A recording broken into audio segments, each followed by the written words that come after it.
Hey YouTube, this is Steve from Average Joe's Fantasy Football, and we are now into the second week of the NFL season. Hopefully you guys came out victorious from your week one. There was a lot of craziness going on and an amazing game with the Buffalo and New York team having a crazy overtime finish with that punt return.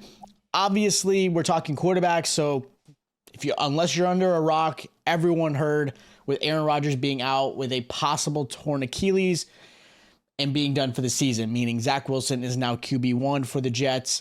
And if you're a Jets fan, I really, truly do hope some things turn around. It's not great to see Aaron Rodgers get hurt. It definitely affects a landscape of players when it comes to fantasy.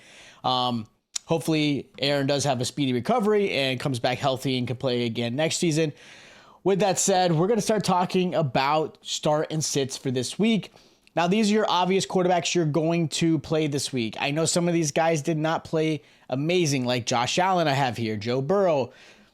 At the end of the day, you're still going to play them. They usually perform 9 out of 10 times amazingly. They just, again, a lot of times these quarterbacks who don't play in the preseason tend to have a rough start, but could also be matchup, right? Like Joe Burrow does not do well against Cleveland. It's just something about that. So those are your obvious starts. You should be playing them. Now, my first recommended quarterback and really the start of the week is Jordan Love versus the Falcons. He finished as QB3 this past game, had 3 touchdowns, played a very clean game, looked calm, and that was even without Christian Watson. Now, Aaron Jones is dealing with a hamstring issue. Hopefully he doesn't miss time, but there is a chance he misses a game or two, which puts everything on A.J. Dillon. That does worry me a little bit because defensively, obviously, if Aaron Jones isn't there, yes, Dillon still can play pretty well, but he's not Aaron Jones. He's not as explosive, which means you're going to obviously put a lot of pressure on Jordan Love, which I expect anyway, just because of the performance he was able to do.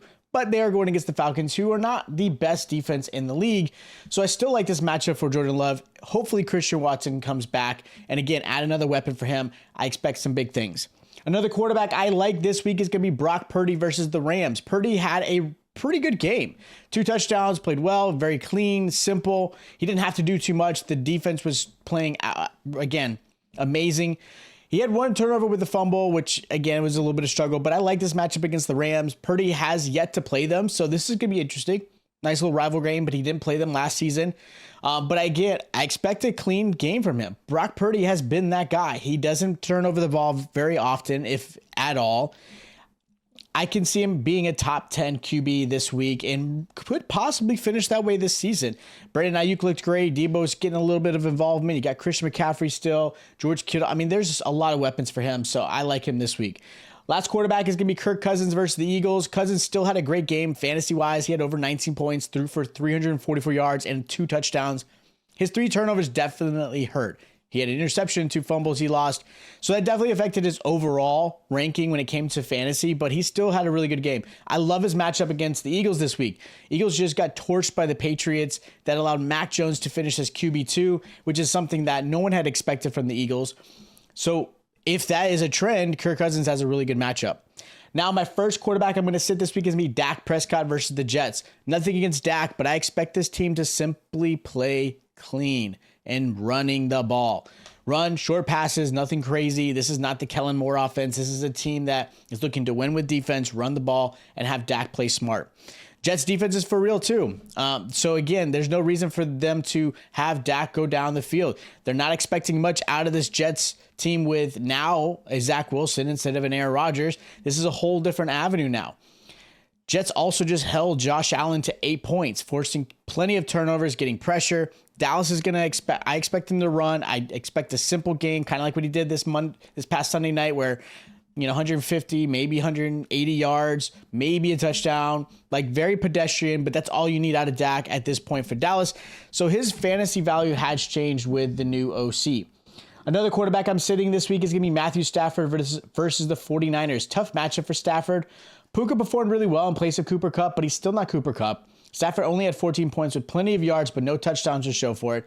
I do expect at least a touchdown out of him, but this is a really tough defense against the Niners. They're going to get to him. They're going to force him at least a turnover or two because Stafford does typically turn over the ball. This is a tough matchup. I'm sitting Matthew Stafford.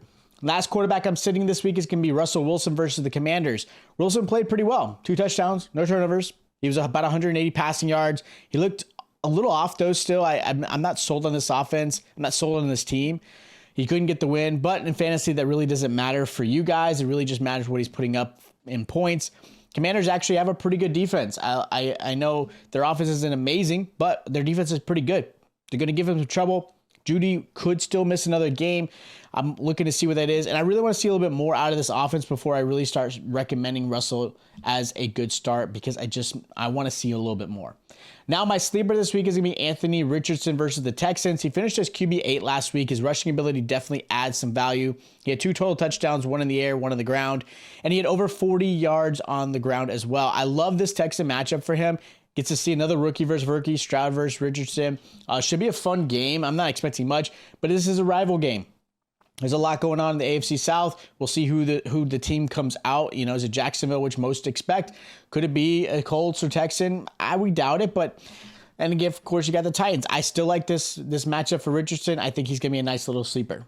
So those are my start and sits for the quarterback position for week 2. If you guys have questions of your lineup, hit me up in the comments down below. If you're already starting to do some trades, because a lot of people like to overreact to week 1, hit me up. I'll try to give you some recommendations. Make sure you guys are subscribed and have the notification bells on, because we are going to be dropping our start and sits and waivers. Make sure you guys check out our waiver wire videos so that way you guys are prepared for picking up some players that could help you this week and going beyond. So again, make sure you guys check that out. So again, subscribe, like, and I'll check you guys out next time.